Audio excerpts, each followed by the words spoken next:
After the massive success of 7 and 8, Squaresoft gained a lot of confidence in the Final Fantasy franchise, becoming more ambitious than ever, even going as far as announcing the next 3 mainline titles on the same day in the year 2000. Final Fantasy IX on the PlayStation, 10 for the soon-to-be-released PlayStation 2, and 11 being an MMORPG for the same system. There were clearly high expectations for the future possibilities of what the Final Fantasy name could expand to. When all was said and done, this risky announcement turned out to be a pretty huge success, with 10 being one of the best-selling entries in the franchise to date, and 11 being a fairly massive hit and still running to this day over 20 years later, despite diminished interest. These games are still talked about fondly and mentioned quite often when speaking about the highlights of the series.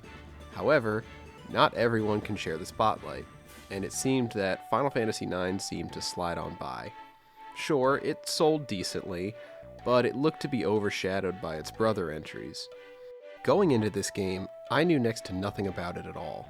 People just don't seem to talk about this game as much anymore, and after the disaster of a time that I had with FF8, I can say that I was wary to see what the developers would come up with next. Luckily, I can say right now that they bounced back harder than ever with FF9. For this entry, I played the PC version with the Moguri mod installed. It completely overhauls the visuals, fixes a bunch of bugs, it includes a mod manager, and it's easily the best way to play the game at this point. I'm including a link in the description for the mod pack, and trust me, if you can play it with this, do it.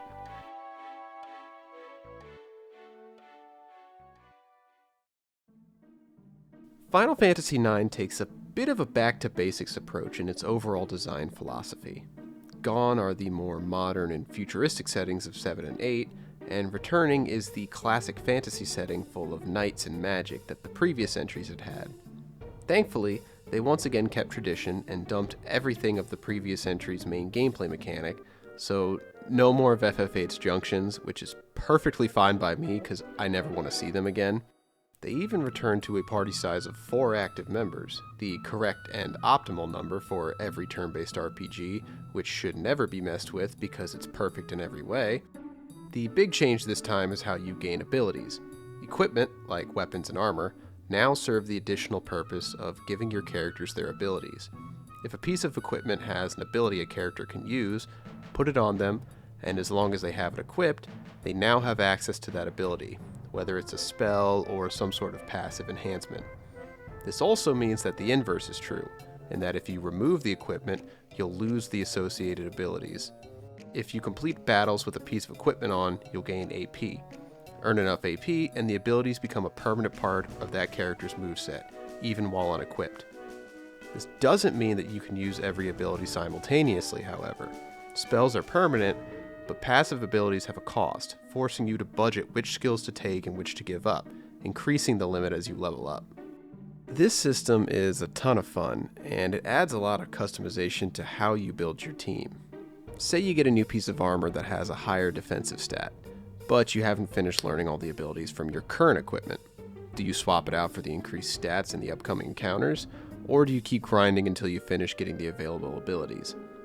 Say you run into enemies that deal status effects or debuffs.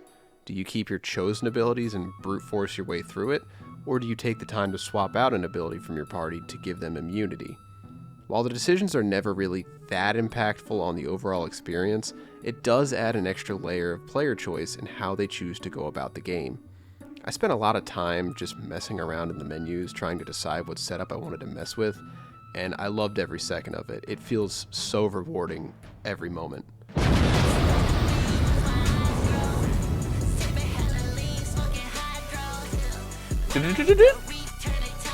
Yo, fire!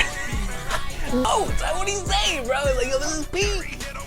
As much fun as this system is, it would be ruined if it was your sole method of progression. Luckily, FF9 returns to the standard XP leveling system of the previous entries. Not only will your stats improve, letting you reach the challenge of the game naturally, you'll also increase your ability equipment cost, allowing for bigger and better builds and making the gameplay loop synergy stronger. While these systems might not be as in-depth or as free as something like the materia or job systems, I still think it's extremely fun and I really enjoy messing around with them. It's a pure dopamine rush seeing the abilities get checked off the list and watching your moveset grow. Other than that, there really isn't a ton to talk about with the gameplay of Final Fantasy IX. Combat is really just way too slow in general, especially in the beginning, but any modern port of the game has speed-ups built in, so that issue's kind of been dealt with. Limit breaks have been replaced with a new system called Trance, which is a super mode for each character that buffs their stats and abilities. And I like this change. I think it's a really cool way to go about some comeback mechanic. But the problem is you can't activate Trance manually like you could with a limit break. Once the Trance meter's full, it will automatically activate regardless of whether or not you want to use it in the current scenario. This means that 95% of the time, you'll only get to use Trance in random encounters with trash mobs, not boss fights, like, where you'd actually want to utilize a skill like this. There's a new card game called Tetramaster, which kind of plays like Triple Triad, if Triple Triad didn't make any sense whatsoever. Seriously, I've played a decent amount of Tetramaster, and I still don't understand it in the slightest. I'll just put down cards, and they'll lose, and then I'll reset, and put down the same cards in the same position against the same opponent cards, and it will randomly win for some reason. I really don't get it, and I'm glad it's optional, so I don't have to do any of it. And while there aren't mini games like FF7 had, there are at least little breaks from the core gameplay in what I'd like to call optional micro games. It's a fun little way to slow the pace down if you want to, and take a break from the main story. Except Chocobo Hot and Cold. I hate Chocobo Hot and Cold so much. I'm sick of that game. I've played so many hours of it. I hate it. I hate it. I hate it.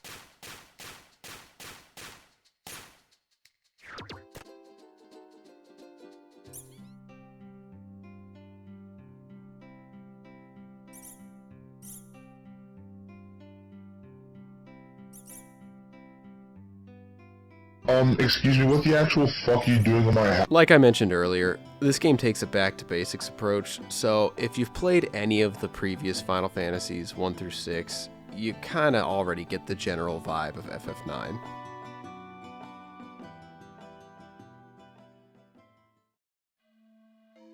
The story of Final Fantasy IX is a bit of a slow burn.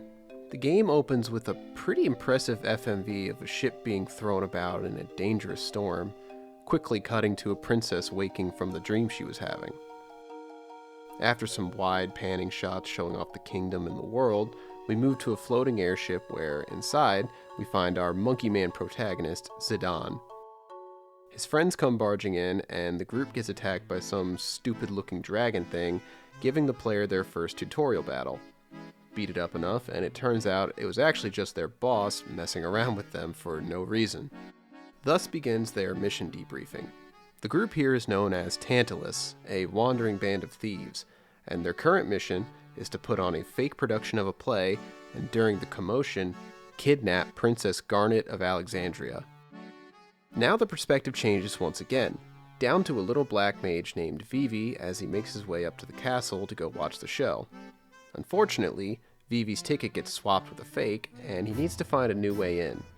Obviously, the logical conclusion here is to sell himself into slavery. What? And Vivi and his new rat kid master sneak their way into the castle and find a spot amongst the crowd. The show begins, and Zidane's party use the action to sneak off and steal some guards' equipment to search for the princess. Zidane quickly bumps into a hooded Princess Garnet, who seems to already be on the run from something. It's revealed that Garnet ran away on her own, taking the royal pendant with her, and the Queen sends Knight Captain Steiner to search for the princess. Steiner finds the princess being chased by Zidane, where she swings from tower to tower to escape. But after being cornered and realizing the Tantalus crew's objective, Garnet requests Zidane to kidnap her of her own volition, and the two run from Steiner, where all three eventually accidentally make their way onto the play stage. Meanwhile, Vivi and the Rat Kid get caught by guards for sneaking in, and are chased onto the stage as well, where everyone tries to escape on the Tantalus ship. The Alexandrian forces attempt to stop this kidnapping, and the Tantalus crew crashes down in the neighboring forest. After some deliberation, Zidane leaves the Tantalus and joins Garnet on her quest, with Steiner and Vivi tagging along. This is about where I'd say the intro ends and the story really begins. The intro doesn't set up a ton as far as the plot or major conflict goes, but it does a lot to establish the initial party and their personalities. The world feels so alive and full right from the get-go. There's so many NPCs to interact with, and even the side characters get developed pretty early on. This isn't the last time you'll see of them either, as characters like the Tantalus crew or the Knights of Alexandria are recurring to the main story and stay relevant throughout pretty much the entire game. This isn't to say that the intro doesn't set up any story, however. The twist that Princess Garnet wants to be kidnapped completely independently of Tantalus' plan adds a bit of mystery and intrigue. What's so dire that she feels the need to escape from her cushy lifestyle to go with a bunch of thieves from the slums? What involvement will Vivi have? He kinda just ends up with the group entirely accidentally, so where is his story going? Will he escape from his self-inflicted slavery? Who knows? Where FF8 feels like the characters were written around the story, 9 feels like the story was written around the characters. I love this approach, as it gives the story time to develop and lets you settle into the world before things get too hectic. It's a nice contrast to FF7's approach, while still being effective at pulling the player in its own way. Final Fantasy IX is a character-driven game, so you better hope you like them. Seriously, the plot moves at a snail's pace, sprinkling details here and there, but ultimately not really coming together until about halfway through the game. Luckily, I love the cast of this game and had no issues with this format at all. While the game suffers from the same issues of unbalanced character spotlight that has always plagued Final Fantasy, with the exception of one character, it's really not too bad here. Zidane is a phenomenal protagonist, and his goofy interactions with everyone is really fun to watch, especially his budding romantic relationship with Garnet, and his entire motivation for 80% of the game being just trying to get into her pants. I need some bitches. Okay. I need some bitches. I need some bitches. I need some bitches. I need some rats. I need some ratchets. I need some ratchets. Okay. I need some ratchets. Garnet, or her alias Dagger, starts to see her naivety and how much bigger and different the world is than she thought it was while cooped up in the castle. Watching her learn street smarts and attempt to blend into lower class society is hilarious. Steiner is a man torn between his duty to his kingdom and his own morals, being forced to choose between the two on multiple occasions. Vivi, a nervous young boy, gains the confidence to search out the circumstances of his birth and find the meaning to his existence. He's also the best character in the game, and if you don't like Vivi, I don't like you.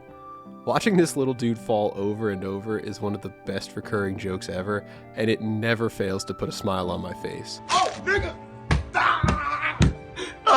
My ears burn! The other party members, while not as fleshed out, still have their time to develop and continue to contribute to the group even after their initial arc is over.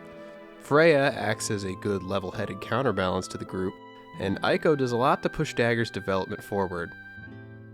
The only real dud of the cast is Amarant, who kinda just shows up, is obsessed with Zidane for some reason, joins your team, and that's kinda it for the whole game. It's honestly kind of a waste of a character slot, is what I would say if I was a stupid idiot. Final Fantasy IX remedies the issue of its character relevance with the inclusion of the new active time events system. At certain points in the story, you'll get a notification to view some optional scenes, usually showing what the other party members are doing at that moment. I adore these moments, as they add an additional layer of depth to the cast. Made it to a new city and the party got split up? Well, you get to witness what the characters do and existing on their own, outside of the perspective of the player-controlled character, usually being Zidane. Seeing how they react to the world around them develops their personalities and really makes up for some characters' lack of screen time in the main story. Amarant, while still obviously being the weakest link of the bunch, gets a fun friendship with Freya, and learning about why he's obsessed with Zidane is really cool, and it adds a lot to his character. These active time events aren't only for the core party members either. Side characters like the Tantalus crew or the Black Mages have plenty of moments on their own, entirely independent of the main party. These make the world feel so much more fleshed out and alive, like these characters aren't just mindless NPCs. My only real complaint with this system is that there's a lot of these events, and it's not as simple as just watching them all. Oftentimes, the game will provide you with multiple events at once, and you have to select the order in which you view them in. Unfortunately, there is a correct order they must be viewed, as sometimes there are hidden bonus events locked behind this section and are entirely missable. It's a massive pain trying to get this right, and I'm convinced it's near impossible without a guide deliberately telling you the correct order, as it's never even obvious that you missed one, and you often at times have to go to the next screen and back and forth just to get things to unlock properly. I like that they're optional, since you may want to skip them on repeat playthroughs, but I don't think making these events missable was a good idea, especially not hiding them. I'd wager that most of the complaints about the character's lack of depth in this game comes from this, as much of the development is located here behind these hidden scenes, which is a real shame because these events contain some of my favorite moments in the entire game. I honestly wish more games used a system like this. Long JRPGs would definitely benefit from this addition. The main antagonist of the game, Kuja, is a bit of a letdown. While he does appear for most of the game, he's pretty one-note and he's just kind of a generic evil guy, much like the earlier Final Fantasy villains. I wouldn't say he's bad at all. He serves his purpose as a villain and his motivations are clear and concise, but he doesn't really stand out either. After a great antagonist like Sephiroth, Kuja feels really bland in comparison. He lacks the sauce, that special spice that would push him amongst the greats. While I have issues with him, I will say his thematic elements are really cool when the story unfolds and you get to know more about the world. I generally just think I enjoy Kuja's purpose in the story more than his actual character. He's still a million times better than Ultimecia though. He's a real character, so that's cool.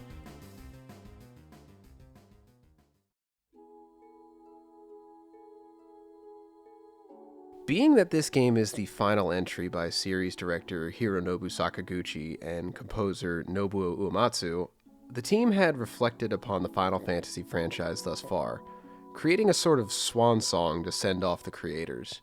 Sakaguchi had even been noted saying that 9 is his favorite entry, as it's the closest to his ideal view of what Final Fantasy should be.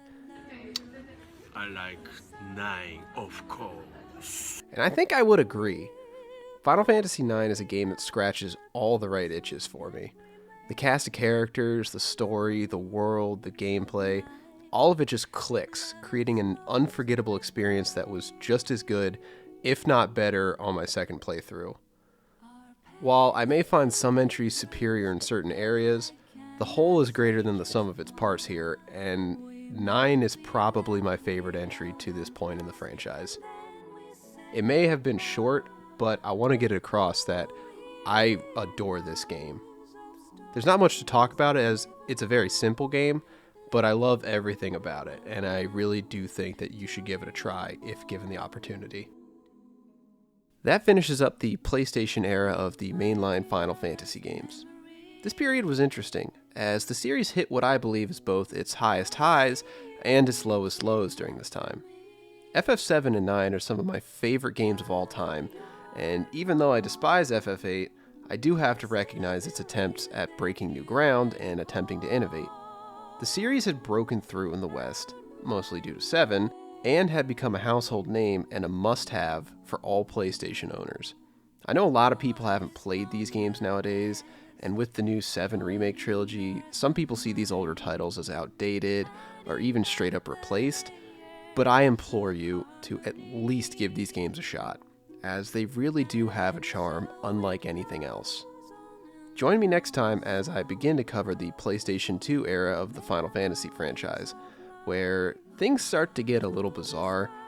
If you stuck with me this long, I greatly appreciate it, and thank you for watching.